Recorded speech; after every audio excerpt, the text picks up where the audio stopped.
et je vous écoute. Essayez de parler assez fort et surtout de ne pas débiter des questions comme une bande magnétique là qui est dans la tête et qu'on automatiquement on va lire comme un magnétophone qui lit une bande magnétique. Ce qui est important, c'est de mesurer chaque mot prononcé. Alors je dis pas ça juste pour maintenant. En fait, c'est important d'essayer d'être toujours conscient. Et pour être conscient, il faut être centré sur ce que nous exprimons. Si j'épluche des carottes, eh ben, je dois être conscient que je suis en train d'éplucher des carottes avec l'économe qui fait ses petites lames de peau, etc., etc. Ça évite d'avoir, dans certaines circonstances, des mots qui dépassent la pensée, des mots qui dépassent ce que nous avons dans le cœur. Je vous écoute. Ça enregistre. Ce n'est pas un examen, donc... Alors, là tu parlais de la forêt. Moi j'aime bien aller en forêt justement pour m'y ressourcer. Bien sûr. Alors, quel risque on a, le fait de, tu disais l'ombre. Ah non, non, non, non, non, non, non, non, non, non, vis-à-vis non. de ça. Il ne faut pas tout mélanger. Je parlais du phénomène de but. Le phénomène de but, depuis quelque temps, environ 6 mois, nécessite une intervention. J'étais déjà intervenu il y a quelque temps pour le même genre de choses. Là, c'est plus puissant. Plus nous nous élevons, je pense que je t'en avais parlé la dernière fois, Angélique, plus nous nous élevons, plus nous avons en face des êtres invisibles, mais d'une puissance incommensurable, et les puissances s'élèvent au fur et à mesure que notre propre puissance de lumière s'élève. Donc, je parlais juste du phénomène de but, mais nous pouvons aller dans n'importe quelle forêt. Mais ce que je voulais dire, je ne vois pas l'intérêt de faire en gros 15 km aller-retour, un peu plus, pour juste marcher dans la forêt, avec un taux vibratoire qui est le taux vibratoire moyen de la Terre, alors qu'ici nous bénéficions d'un taux vibratoire qui correspond à la fréquence vibratoire. Oui, je m'exprime mal, j'ai parlé de taux, il ne s'agit pas de taux. Le taux, c'est un terme d'assureur. Il vous prête de l'argent à un certain taux, c'est-à-dire que, en gros, il vous prête rien du tout, c'est juste, ça correspond à rien, même pas à un gramme d'un quelconque métal. C'est juste que ils ont une écriture qui dit que la banque centrale leur donne tant de choses. Il faut savoir qu'ils empruntent actuellement à un taux négatif. C'est-à-dire que, en fait, ça leur coûte absolument rien. Ça leur coûte moins cher que l'argent que nous pouvons déposer. Et l'argent que nous déposons, ça vaut pas plus cher qu'un billet de Monopoly. Ça représente absolument rien. C'est de l'argent fiduciaire, c'est de la finance. Ce sont des écritures. Le taux, c'est utilisé aussi en chimie, dans l'alimentation, du chocolat à 85%, ça veut dire qu'il y a 85% de cacao et puis quelques autres pourcents d'autres choses. Là, il s'agit plutôt d'une qualité vibratoire et j'ai utilisé ce mot que je n'aurais pas dû utiliser parce que j'étais plus conscient de ce que j'étais en train d'exprimer. C'est une expérience, je ne suis pas parfait et je ferai des erreurs. Donc il ne s'agit pas de taux, il s'agit de qualité vibratoire, de fréquence vibratoire si nous voulons. Et que comparé à 22 000 taux moyen à 21 000 dans la forêt, d'après ce que je peux mesurer d'ici, et puis presque 50 millions ici. Alors comment augmenter le taux vibratoire dans nos maisons? Alors, dans les maisons, il faut savoir que autrefois, Les gens n'étaient pas victimes de ce que la propagande appelle le progrès.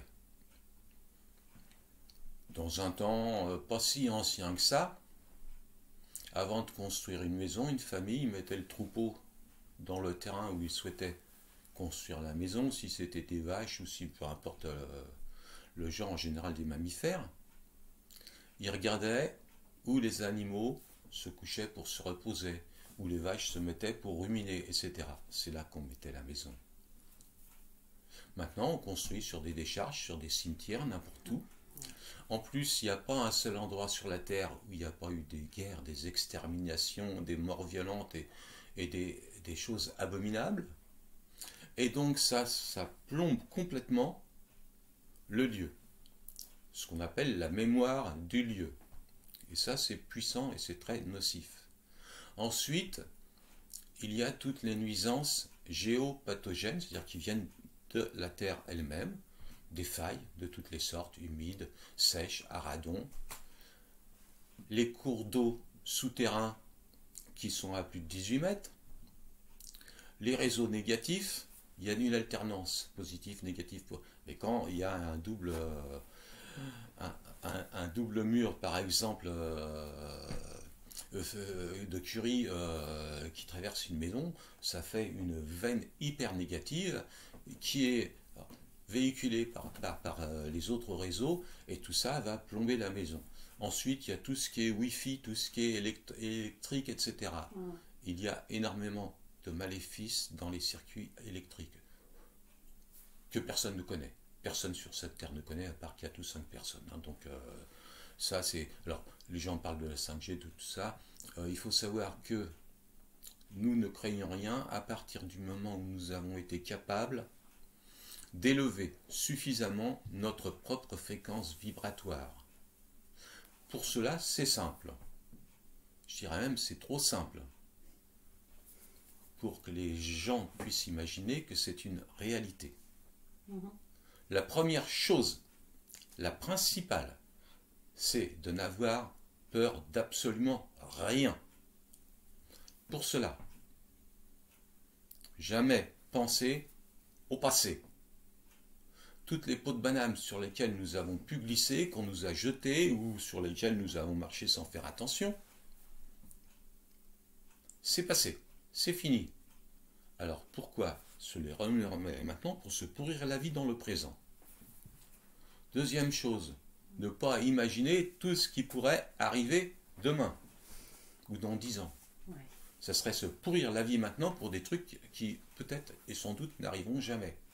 Par contre, tout ce dont nous avons peur, nous le créons, car nous sommes des créateurs, des co-créateurs, créés à l'image de notre créateur. Donc c'est important d'être calme, sereine, confiante. Et la seule chose que nous avons à faire, c'est de rayonner l'amour inconditionnel. L'amour, c'est pas je t'aime et puis tu restes là parce que quand t'es pas là, je suis pas bien. L'amour, c'est quelque chose qui vient du cœur, qui est inconditionnel. Il n'y a absolument aucune exception, même avec les dominateurs et tout ça. Ils sont dominateurs et tout ça, nous envoyons de la lumière, ça va les griller. Mais pas parce qu'on envoie quelque chose comme une arme, c'est pas ça. On envoie l'amour. Mais eux ne résistent pas à l'amour, mais c'est leur problème. C'est comme ça que je le sens en tout cas. Donc pour élever notre fréquence vibratoire, notre qualité vitale, la première chose, c'est de se déconnecter à 100% de tout ce qui est contre-information, désinformation, mensonge et véhicule de peur. Le meilleur endroit pour mettre une télévision, c'est à la décharge. Et là, je ne mâche pas mes mots. Alors,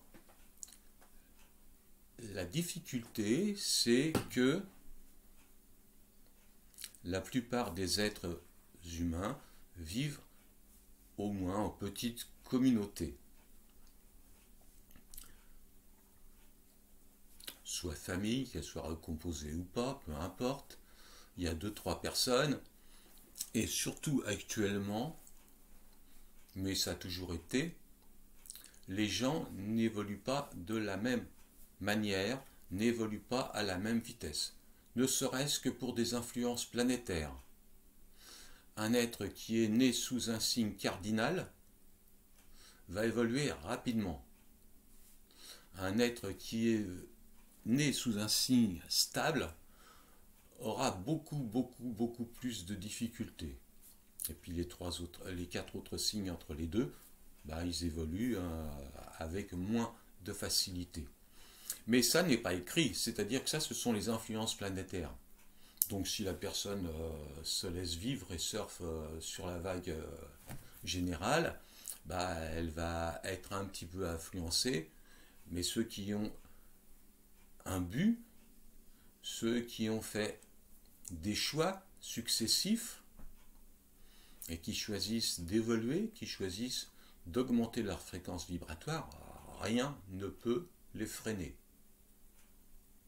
Que les influences extérieures. Dans la famille, si on commence à dire le conjoint ou les enfants ou les parents, peu importe, t'es complètement malade, à la limite t'es dans une secte, ou etc. Il ne s'agit plus de se couper que de la télé, de la radio, des journaux, disons, de la grande vague mondiale de propagande. J'essaye de ne pas utiliser le globe-liche qui remplace dans le temps, au Moyen-Âge, mais encore récemment, dans les années 1800, 1900, en littérature, il était courant de faire des citations latines. Et le latin est une langue sacrée, plus que le français. L'avantage du français, c'est qu'il a même tiré du latin, un petit peu du grec, et qu'il y a quand même un côté très sacré. Et cette langue, décidée par l'ombre, est de plus en plus détériorée. Maintenant, il n'y a pas 2 phrases de français dites sur les médias.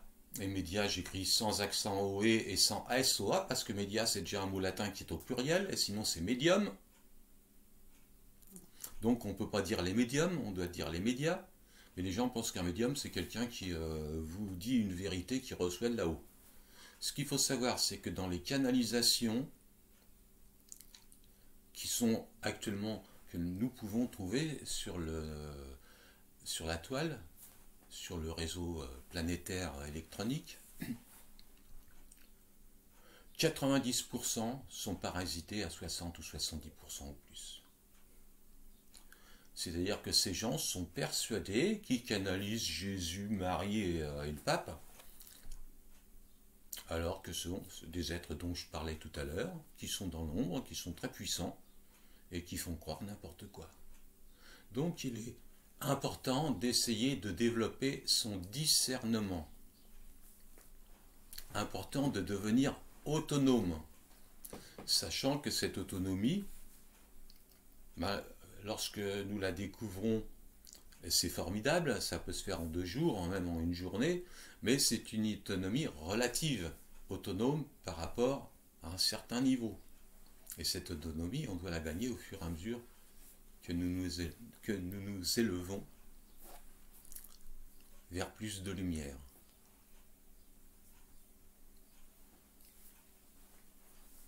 Mais quel est le but des forces de l'ombre qui, justement, voit des... Prononce plus parce que je suis obligé de faire des gros efforts. Tu parles trop vite, parce que c'est le magnétophone qui est blablabla. Oui. Et articule plus. Ouais. Si tu penses chacun des mots que tu vas prononcer, tu vas te rendre compte que tu parles en conscience, que ça n'a plus rien à voir du tout avec ce que tu disais quand tu parlais avant, et que tu vas avoir un débit ralenti au moins de moitié. C'est pas Un reproche, c'est juste une constatation, et si je te reprends pas, tu progresseras pas. Oui. Recommence. Je vais apprendre à parler. Quel... C'est plutôt s'exprimer en conscience. Mhm. Parler, c'est... Alors, je peux faire une petite parenthèse. Entre parler et dire, en allemand, c'est sagen et sprechen. Heidegger, qui est un philosophe allemand, a fait la différence. C'est-à-dire, quand je parle, blablabla, bla bla bla bla, ça ne passe absolument pas par la conscience. Ça veut pas dire que 30 secondes après, on ne se souvient pas de ce qui a été prononcé.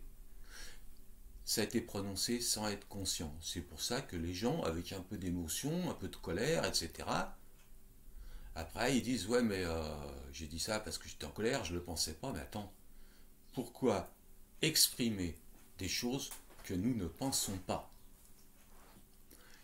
Et penser, c'est pas le mot, il faut que ça vienne du cœur. Déjà, pour aider à augmenter notre qualité vibratoire, le mental, il faut le descendre là, au niveau du cœur. Et je ne sais pas si je t'en ai parlé, Angélique, la dernière fois que nous nous sommes rencontrés, je reprends l'image de Gurdjieff, Georges Ivanovitch Gurdjieff, qui a enseigné justement ce qu'était l'homme automatique. C'est-à-dire que l'homme ne s'exprime pas, ça parle à travers lui. Et il n'est même pas conscient de ce qu'il exprime. Les gens font d'une manière machinale. Exemple, nous conduisons un véhicule, on n'est pas en train de réfléchir. Pour les véhicules antiques qui n'ont pas de boîte, encore de boîte automatique, alors qu'aux États-Unis, bon, il y en a depuis le début. On va pas penser, je mets ma clé dans et je tourne et ça démarre. Avant c'était bon, peu importe, ou la manivelle. Et puis le moteur tourne, et puis je débraye, et puis je passe ma première, et puis j'embraye doucement pour pas que ça parte trop. Voilà, on ne pense pas, ça se fait machinalement. Eh bien, 99,99% des gens vivent machinalement 100% de leur temps, sans une seule seconde de vraie conscience. Alors la conscience, ça veut dire plusieurs choses. Quand j'enseignais le secourisme à l'école d'infirmière de Dreux dans les années 80, tout début des années 80, parce que j'étais moniteur de secourisme, sur une personne qui vient d'être accidentée, on va vérifier son état de conscience. Mais ça, c'est l'état de conscience de la médecine conventionnelle. C'est-à-dire, si la personne est capable de dire quel jour sommes-nous aujourd'hui, quel âge elle a, son nom, etc., on va prétendre qu'elle est consciente. Combien il y a de doigts, si elle ne se trompe pas, elle est consciente. Ça, c'est le côté de la médecine conventionnelle. La conscience, c'est autre chose. C'est quelque chose qui vient de notre être profond. Et lorsque nous avons été créés, nous avons une partie divine en nous.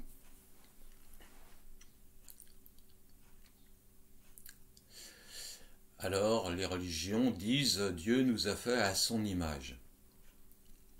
En fait, effectivement, toute proportion gardée, nous sommes un hologramme du Créateur. Tu comprends hologramme?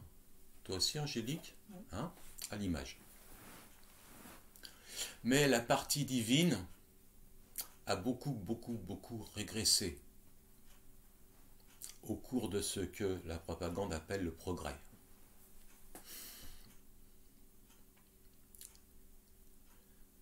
Donc, dans la plupart des êtres humains, il reste une étincelle divine au niveau du cœur. Donc, c'est à vous de penser 15, 20, chaque fois que vous y pensez. Je développe l'étincelle divine qui est en moi. Et ça, vous le répétez à longueur de journée. Dans les choses que vous pouvez vous répéter, je ne sais pas si je te l'avais dit la dernière fois, Angélique, c'était harmonie, force, intuition.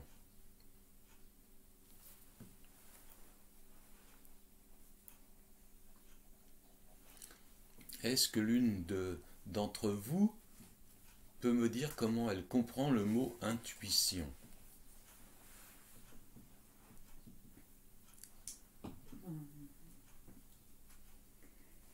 Comme quelque chose qui nous apparaît... Un peu plus fort. Encore c'est déjà fort pour moi en étant enregistré. Il faut être sûr, il faut être certaine de ce que nous exprimons et le dire avec force et vigueur. Je sais pas encore. C'est comment on ressent les choses. C'est la première vision qu'on ressent de quelque Alors, chose, avant que le mental intervienne. Pour schématiser, nous avons au moins 3 cerveaux. Ou si on dit 2 cerveaux, un cerveau situé dans la boîte crânienne, un autre situé au niveau des intestins. Celui qui est dans la boîte crânienne, contrairement à une grande majorité d'êtres galactiques, contient 2 encéphales. Beaucoup d'êtres humanoïdes de la galaxie n'ont qu'un seul encéphale.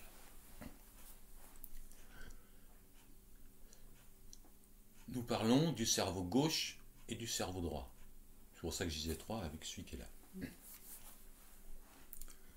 Le cerveau gauche va s'occuper de tout ce que nous pouvons compter, analyser, etc. Quand certaines personnes prétendent que eux sont scientifiques et donc ils ne peuvent pas croire à toutes les foutaises que j'exprime actuellement, alors juste, je reviendrai sur le cerveau. Je reviendrai sur l'intuition, mais juste, je viens d'utiliser le mot croire. Et en général, quand je m'exprime dès le module de base à mes élèves, quand je fais une conférence, je commence par dire « Ne croyez surtout pas ce que je vais vous raconter aujourd'hui ». Alors, c'est valable pour vous, ne croyez rien de ce que j'ai dit jusqu'à maintenant. Pourquoi? Si Angélique me dit « c'est super ce que tu dis », je crois, c'est formidable, je sens que je suis sur la voie. Si Adeline me dit « écoute, c'est bien beau, hein, c'est un beau conte de fées que tu me racontes, mais à la limite, moi, je me dis que quelquefois ça frise un petit peu le charlatanisme », je vous répondrai à toutes les deux, vous dites la même chose. Ça veut dire que vous n'en savez rien. Quelqu'un qui me dit « je crois en Dieu » et quelqu'un qui me dit « je n'y crois pas » me dit la même chose. Ni l'un ni l'autre n'en savent quoi que ce soit. L'un a adhéré à un dogme. Par exemple, un catho va penser que Jésus est assis à la droite de Dieu. Alors un matérialiste utilise son cerveau gauche et il en déduit que Dieu est assis à la gauche de Jésus. Dieu serait de gauche, Jésus de droite. C'est complètement absurde. Ils n'en savent rien. Par contre, si une personne avec un éveil déjà important est en connexion régulière avec le Créateur et en connexion régulière avec Jésus-Christ, avec Myriam, sa mère il y a 2000 ans, avec Maria de Magdala, avec des anges précis, des archanges, et qu'il y a un échange, et que cet échange prouve dans la réalité que tout ce qui a été exprimé et ou fait a été matérialisé. C'est plus je crois et je crois pas, c'est je sais. Par exemple, dans le module de base de mon enseignement, nous parlons de l'être humain, en expliquant que le corps physique n'est qu'une infime partie, la partie matérielle. En plus, cette partie matérielle, c'est que du vide, pour ainsi dire.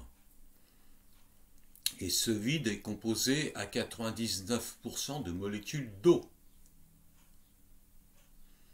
Entre parenthèses, nous pourrions nous demander, lorsqu'une personne est malade et que les médecins conventionnels, remboursés, officiels, appartenant à un dogme qui ne leur a jamais enseigné ce qu'était la vie, et qui pourtant décide si la personne est vivante ou morte, de s'occuper de l'eau, qu'elle soit intracellulaire ou extracellulaire.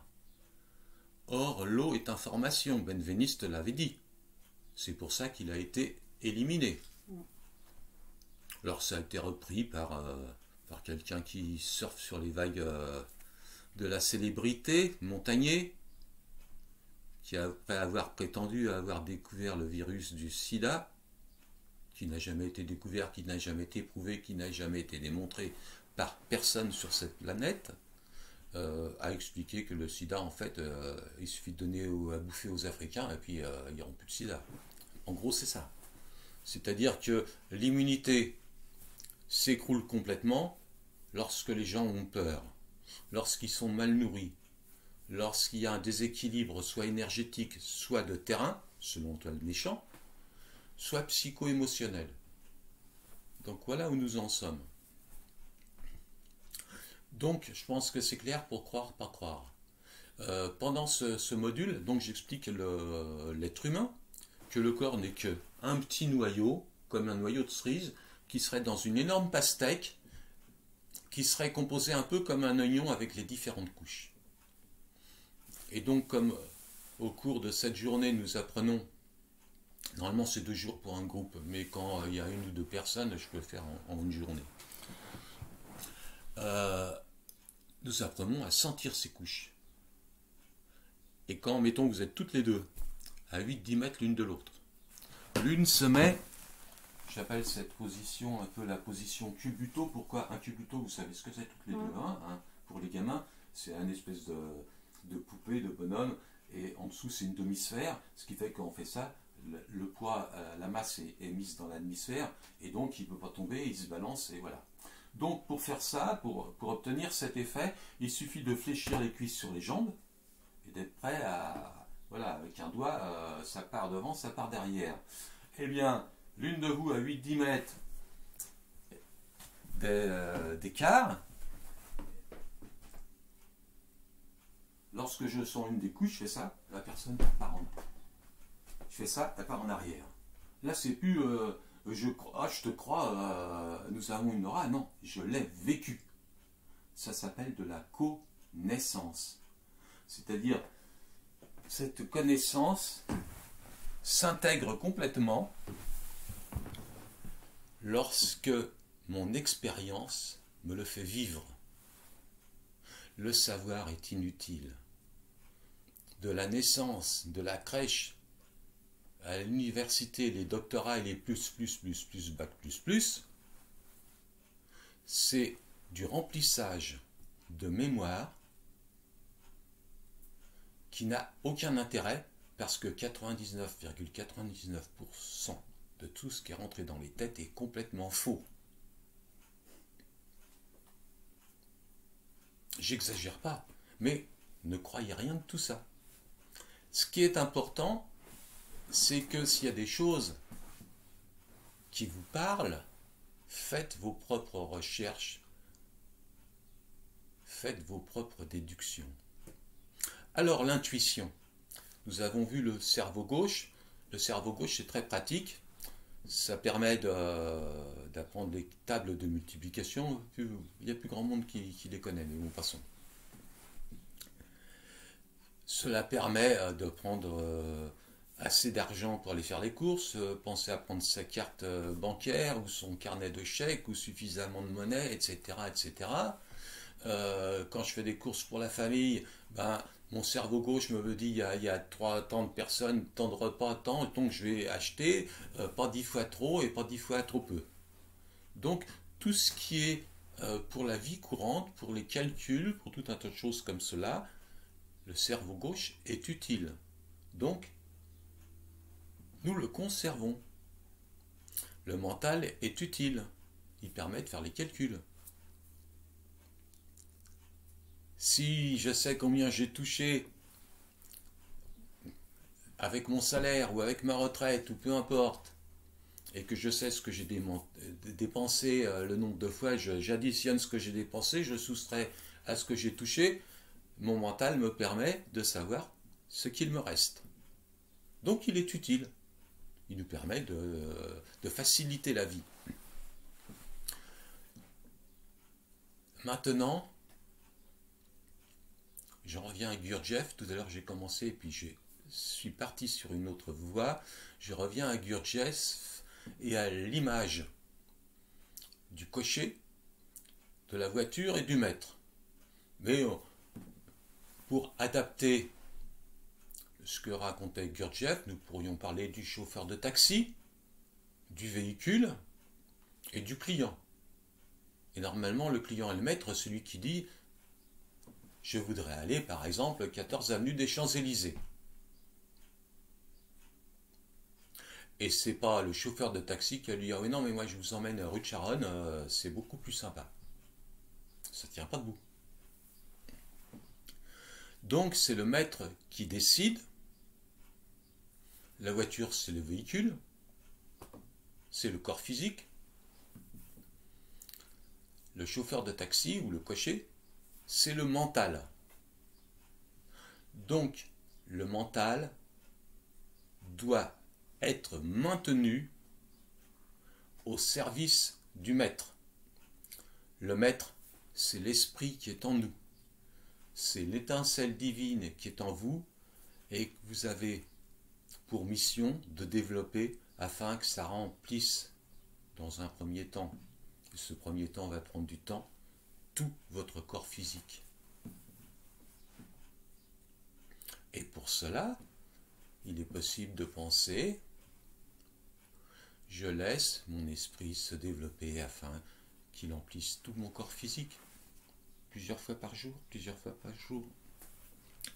Alors, Angélique, je sais que tu as fait un certain travail depuis notre dernière rencontre. Je me trompe? Dis-moi ce que tu as fait. Dis-moi. Tranquillement, doucement, avec force et vigueur.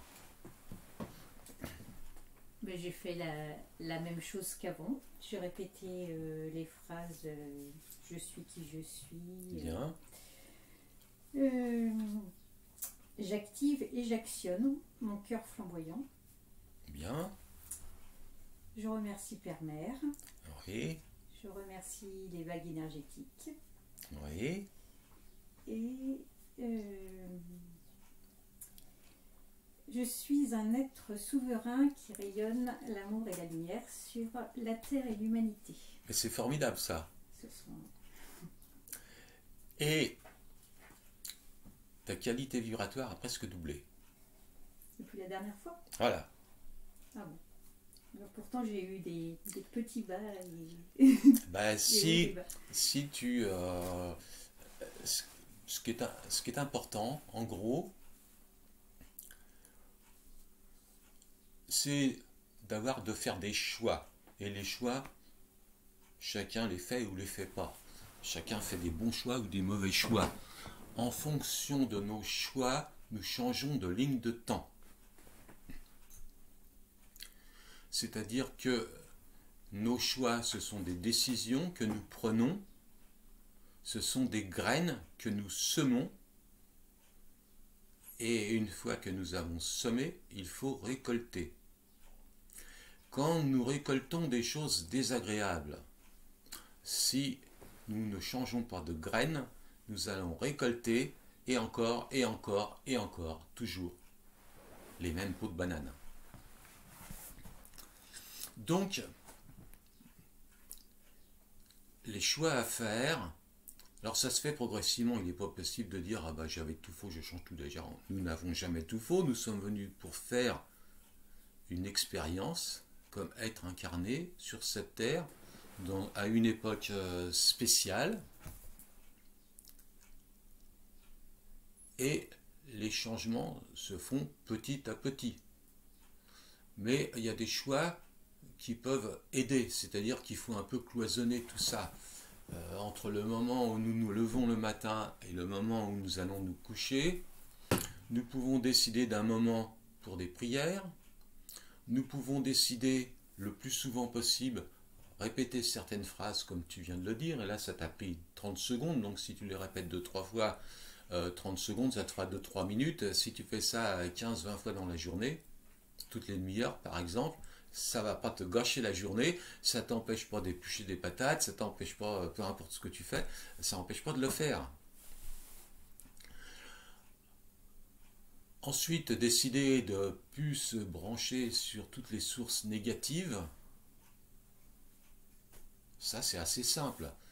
Pour ce qui est de la télé à la casse, plus écouter la radio, plus lire des journaux qui ne racontent que des mensonges ou qui sont là pour faire peur, c'est possible. Maintenant, avec les gens que nous connaissons, il est possible de gentiment, s'ils commencent à sortir la négativité, leur dire « Écoute, tu penses ce que tu veux, je respecte tes opinions, mais moi je ne veux pas les entendre. C'est mon choix, et je te demande, de la même manière que je respecte ce que tu penses, de respecter ce que je pense et de ne pas m'abreuver de tes paroles négatives. » C'est quelque chose qui est possible, ça, je pense. Alors, je sais bien que quelquefois, ça peut poser des problèmes diplomatiques dans des familles, mais après, c'est un choix. Quand il y a une locomotive qui tire d'un côté, l'autre de l'autre côté, bon, je ne vois pas comment elles pourront rester accrochées longtemps. Mais il y a les émotions qui sont... Oui. En plus, dans ces conversations-là, il y a l'émotion qui intervient. Alors, les émotions, il y a quand même des possibilités. Déjà, les émotions, nous les sentons venir. Parce que le cœur accélère, la respiration commence à... Et on sent qu'il vient. Déjà là, lorsque nous sentons ça, mentalement, et là je dis bien mentalement, pensez stop. Comme il y a la lumière qui s'allume, tant que j'appuie, j'éteins aussitôt. Soufflez longuement. Soufflez longuement. Inspirez doucement. Soufflez longuement. Inspirez doucement. Alors après, il y a d'autres méthodes. C'est le mot magique qui me vient. Mais la magie, tout le monde en parle, personne ne sait. Et quand on dit la magie, ça ne veut rien dire. Quelqu'un à qui j'enseignerai la magie, et déjà là, il faut avoir atteint un certain niveau de connaissance, un certain niveau de conscience, et nous approchons à un enseignement hermétique, c'est-à-dire un enseignement qui n'est pas transmis par des humains, même si un humain va intercéder pour l'enseignement, mais c'est un enseignement qui vient de notre Créateur. Donc, on devrait parler des magies, il y en a plus d'une dizaine. Ce sont des domaines différents, hein, comme on pourrait parler des chimies, selon qu'on parle de chimie organique, etc., etc. Donc, ces enseignements, par exemple, avec le Reiki, il y a tout un tas de symboles qui font que tout de suite, ça calme. Mais il est possible de s'entraîner aussi si vous avez l'occasion de regarder certains films, peu importe les films, en essayant de choisir des films où il y a quand même pas de la violence pour la violence, des films sans sans qu'il y ait trop de violence, parce que la violence, c'est négatif. C'est pour ça que la plupart des choses qui sont montrées sur les téléviseurs, les informations, ce n'est que de la violence. Par exemple, s'il y a une manifestation, parce que les gens en ont assez de porter une muselière, en ont assez d'être enfermés chez eux, en ont assez du couvre-feu et du reste. Pendant cette manifestation, il va y avoir, pour ainsi dire 90% ou plus, de gens qui dansent, qui chantent, qui manifestent leur volonté de liberté. Et il suffit qu'il y ait un groupuscule, bien souvent de provocateurs venus à dessein, et qu'est-ce que vont transmettre les messages, qu'ils soient télévisés ou dans les journaux ou radiophoniques? Ça va être comme si ces provocateurs, qui bien souvent ne font même pas partie des gens qui sont venus là, pour montrer que ce sont des casseurs, etc., plus la répression policière et le reste. Donc, en voyant un film, en général, nous nous prenons au jeu, nous sommes en train de vivre ce qui se passe sur l'écran. Et là, ça développe des émotions. Et c'est un excellent moyen de s'entraîner à calmer ça. Je parle des émotions négatives. Il y a des émotions qui sont positives. Des émotions d'amour inconditionnelles, dans la mesure où nous ne sommes pas identifiés à un personnage ou à un autre. C'est juste une émotion générale. Et ça, il faut la laisser. C'est très très bien. Voilà. C'est ça. Ouais. Ouais.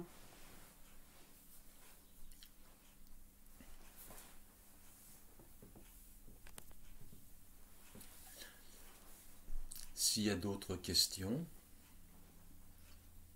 On a parlé du cerveau gauche, et du coup, pas du cerveau droit. Voilà, c'est bien de me remettre sur les rails. Parce que souvent je pars, et quand je me retourne, je ne sais plus où j'en étais. Alors, nous avons vu que ce cerveau gauche est très utile, que le mental est utile, mais qu'il doit rester à sa place, au service de l'esprit. Mais le mental, lui, il ne s'arrête jamais. On ne lui a pas dit qu'il fallait ici ou là, mais il n'arrête jamais. Et il pose des questions. Oui, mais si, oui, mais si, mais ça. Et puis si, et puis ça. Non, j'ai pas peur, mais... Mais quoi? Rien. Là, je suis assis, confortablement. Je me sens bien dans mon corps. Et si j'observe tout ce qui se passe dans mon corps, le mental au repos, tout va bien. Je n'ai pas à m'inquiéter. Ah ouais, mais si demain on m'oblige à me vacciner, mais non. Personne n'oblige personne à quoi que ce soit. Personne. Et puis de toute manière, nous ne sommes pas demain. Aujourd'hui, bien tranquillement, assise, confortablement, tout va bien, et pour le mieux. Et je suis calme, sereine et confiante. Et puisque je suis confiante, je n'ai peur de rien.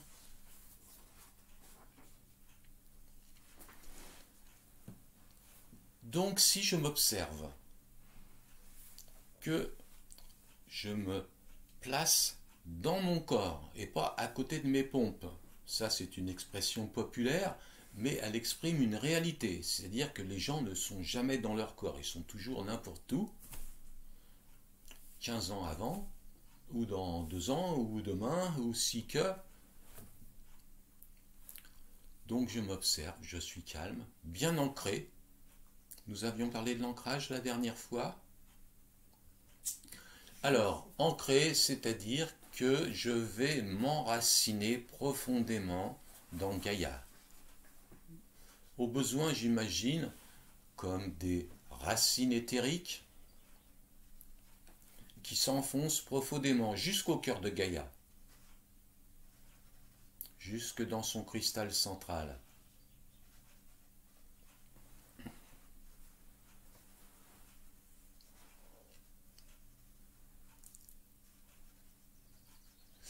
Et là, plus aucune pensée vienne me perturber.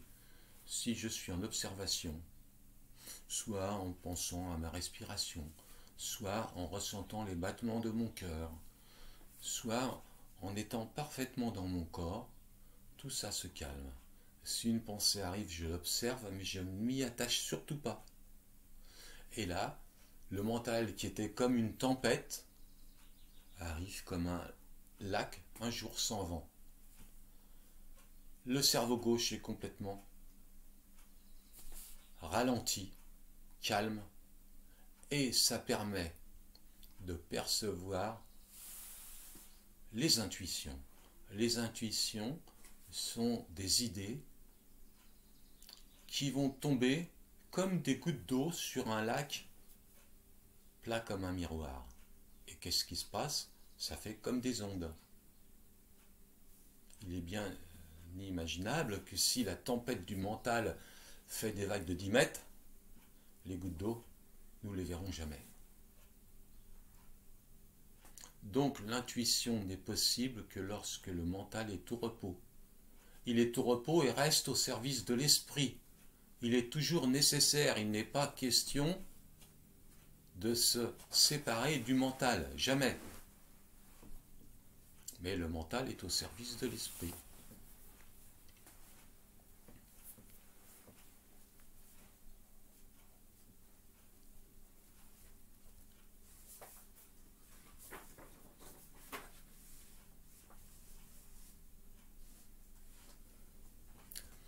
Est-ce que vous avez d'autres questions? Donc le cerveau droit est relié à l'esprit. Plus. Ça, c'est ton mental qui commence à vouloir comprendre et faire des trucs. Cherche pas. Cherche pas. Le cerveau droit, déjà, il est relié au cerveau gauche et tout ça relié, tous les cerveaux et tous les neurones sont reliés entre eux. Donc il faut arrêter de vouloir continuer à engranger des informations plus ou moins vraies, plus ou moins fausses, comme l'enseignement du vieux monde. Ce monde dans lequel nous avons vécu un certain nombre d'années, peut-être moi un peu plus que vous, ça n'a pas d'importance, il me reste quelques siècles à vivre. Et là, je ne plaisante pas, c'est la réalité. Je ne vais pas tout dévoiler en une journée et puis j'y serai pas autorisé de toute manière. Tout ce vieux monde dans lequel nous vivions, où nous avons encore quelques petits mois à vivre, est en train de disparaître. À chaque vague, il y en a un petit peu qui s'efface. Un petit peu comme des vagues qui vont effacer des grands... Tout ce que les gamins ont construit en surface et ont creusé dans le sable, sur la plage, au fur et à mesure que les vagues arrivent, ça efface, ça efface, ça efface. Ou comme le vent va effacer, va éroder des montagnes. Chacune des vagues qui arrivent tous les 8 jours, je crois que la dernière c'était hier, donc tous les jours, c'est facile, il suffit de prendre 8 jours et puis on sait la suivante. Donc jeudi, c'était... non, aujourd'hui c'est jeudi, donc c'était mercredi, donc jeudi prochain, une nouvelle vague à partir de 3h du matin jusqu'à 18h. Donc ça donne envie de dormir. Quand nos fréquences sont très basses, et ben, il y a des symptômes plus difficiles à supporter. Mais si nous nous efforçons d'augmenter notre qualité vibratoire avec la Terre, ça se passera très bien.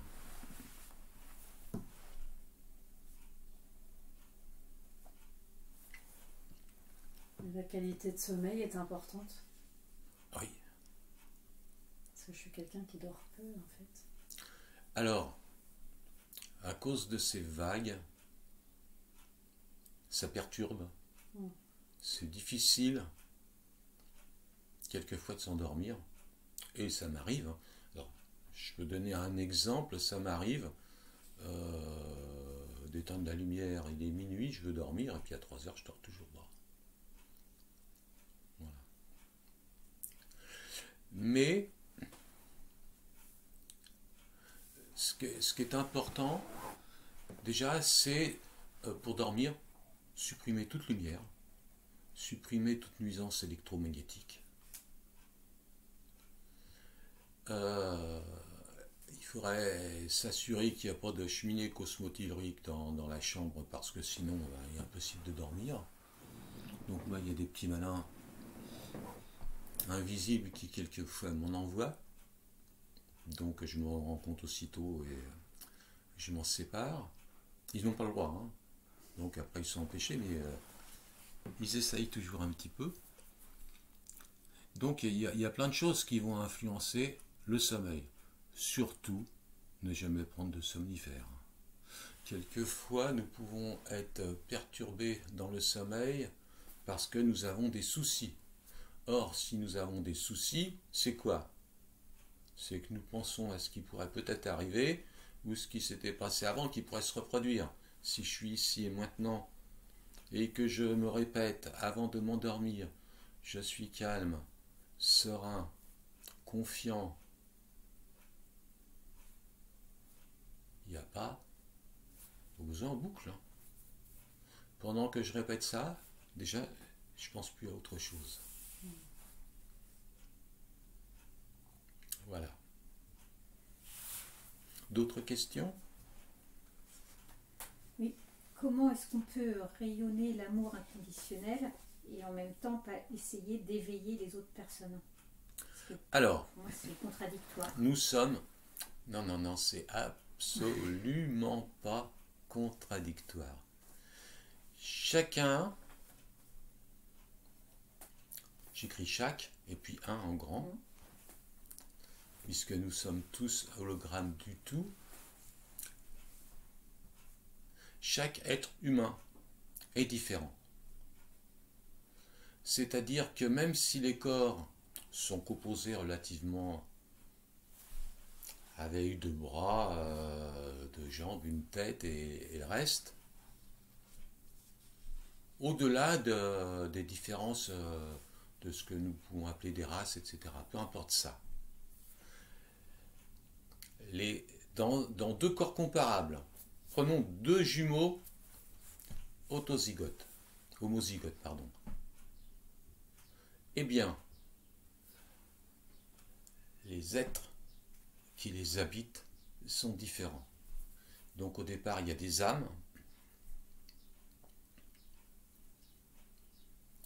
et l'étincelle divine, et ces âmes viennent de mondes différents quelquefois. Quelquefois, ils ne viennent pas de la Terre, quelquefois, ils ne viennent pas d'une planète. Ils sont différents. Ils ont eu des expériences différentes. Quelquefois, des terriens vont avoir eu des milliers d'incarnations déjà. Quelquefois, d'autres êtres sont venus spécifiquement s'incarner alors que leur habitude, je veux dire, leur vie n'est pas d'être incarnés. Ils sont venus s'incarner pour aider la Terre à un moment ou un autre. Exemple, Yeshua, Jésus-Christ, qui est venu il y a 2000 ans, pour donner un message. Marie Magdala, qui est venue à la même époque, pour transmettre la quintessence de son message. Ce qui n'a absolument rien à voir avec l'Église de Pierre, qui a renié le Maître 3 fois de suite, qui n'a rien à voir avec Paul de Tarse, qui était marié au départ à Marie de Magdala et qui la tabassait. Et elle s'est réfugiée chez son oncle, qui s'appelait Yeshua également, qui a financé tout un voyage de Jésus jusqu'au Tibet, passons. Et donc, ce que transmettent les religions n'ont rien à voir, ou si peu, avec le message initial de Jésus-Christ. Il est venu s'incarner, alors qu'au départ, il n'avait pas pour mission, c'était pas un terrien au départ, pas forcément. Il y a des gens qui viennent s'incarner, qui viennent d'autres planètes, d'autres endroits. La plupart des terriens, je ne veux pas dire de bêtises, Alors, c'est pas des Lyriens, c'est pas des Andromédiens. Voilà, c'est des Pléiadiens. La plupart. Parce que l'enseignement qui nous est donné est complètement faux. On vous fait croire que peut-être il y aurait de la vie possible sur Mars, qu'on aurait trouvé de l'eau. Ça fait plus de 10 ans qu'il y a une base martienne avec des terriens, il y a des reptiliens et tout ça, ils se font la guerre là-haut. Et peu importe, ne croyez rien de tout ça, renseignez-vous. Et attention, dans les messages, il faut savoir que dans beaucoup de messages, quelquefois il y a 50% de vrai, 50% de faux. Je vous ai dit tout à l'heure, dans des vidéos de gens qui canalisent, bien souvent il y a 60-70% de choses complètement fausses. Donc il est important d'avoir du discernement. Et le discernement, c'est difficile. Bon, maintenant, moi, j'arrive à voir et puis voilà. Ce qui est important, c'est de développer son esprit et après de communiquer avec son esprit. Mais comment savoir si ce qui est canalisé est du bon côté? Ah oui, et comme ça, au départ, sans un minimum d'autonomie, c'est complètement impossible. Mais c'est comme ça que des personnes vont créer des sectes, toujours pour le pouvoir. Alors déjà, ce qui est important, c'est de voir qui parle, si un support, de voir si ce support est positif ou négatif, mais ça, vous ne pouvez pas pour l'instant, il faut un minimum d'autonomie de base pour se rendre compte. Ensuite, c'est simple, lorsque nous sommes capables, et ça, à votre niveau, vous pourrez, c'est-à-dire actuellement, même si vous aviez une formation de base, vous seriez complètement incapable de mesurer la fréquence ici, parce que nous sommes limités par notre niveau de conscience. Et plus notre niveau de conscience augmente, plus nous sommes capables de voir. Un peu comme si vous imaginez au fur et à mesure que votre niveau de conscience augmente, vous vous élevez en altitude. Si vous tournez là, à travers la fenêtre, pour l'instant, vous voyez des arbres, des nuages, etc. Et puis rien d'autre. Et si vous élevez, vous allez voir le bout de la rue, et puis après, à la limite, toute la Terre. Et c'est déjà beaucoup par rapport à là. Mais on peut imaginer qu'on se lève encore, qu'on voit toute la galaxie, et puis etc., etc. Donc, c'est là. Il faut développer notre niveau de conscience. Comment le faire? En suivant ce que je vous dis. Hmm. Après, c'est un choix, ce sont des choix multiples. C'est-à-dire que ce qui est intéressant, de mon point de vue, la question la plus importante, et la réponse ne se fait pas comme ça en claquement de doigts, c'est vous poser la question: que suis-je venu faire maintenant, à cette époque, sur cette terre? Quelle est ma mission? Parce que nous sommes venus dans un but précis. Nous avons un plan. Et puis pendant tout le temps de gestation, tout ce plan s'efface. Et à la naissance, sauf exception, il y a des exceptions, mais elles sont très rares, nous ne savons plus rien. Et là, nous commençons à vivre une vraie galère. Enfin, moi, je sais qu'il y a des gens qui ont eu des enfances formidables. Vraie galère, disais-je. Mais c'est un but, c'est-à-dire que toutes les expériences difficiles, je ne parle plus d'épreuves, je préfère le mot expériences difficiles, qui nous sont données à vivre, nous sont données à vivre en fonction du plan que nous avions. Nous étions d'accord, nous savions ce qui nous attendait.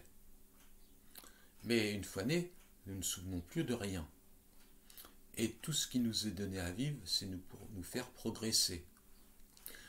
C'est la manière dont nous allons approcher et traverser ces expériences difficiles qui va faire que nous allons grandir ou pas.